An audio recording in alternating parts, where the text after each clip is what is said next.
Niliwaambia wa Kenya katika serikali yangu hakutakuwa na pesa ya kuibiwa. I think I made that statement. I said there will be no money to be stolen. And many people are wondering what that meant.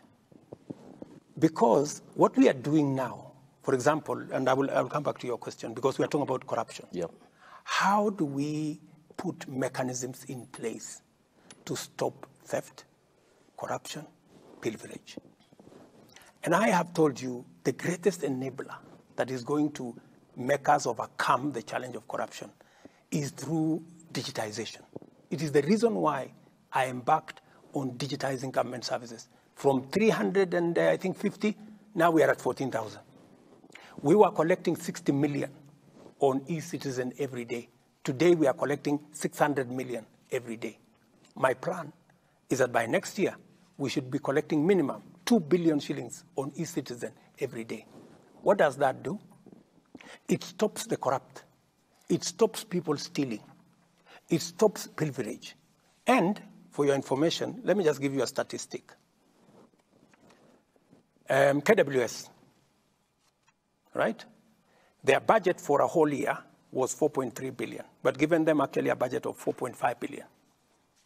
In 6 months, because of e-citizen, in 6 months, they have collected 4.3 billion. Half the year, they have collected what we had, what they had been given as an estimate for the whole year, which means by the end of this year, they will double their collection. I'm just giving you one incident. So what will that do? That is how my plan on how to manage corruption, number one. Number two, I promised the people of Kenya that the independence of the judiciary is going to be sacrosanct. I can tell you for free that they have never received a telephone call from the president to tell them, manage this case in this manner, that manner, this corrupt person or that corrupt person. I promise the same to EACC, I promise the same to DCI, I promise the same to DPP. It is their responsibility. They ask me for support, and I have given as much support as I can muster to all these institutions. Let's come to the, are they doing what they should do?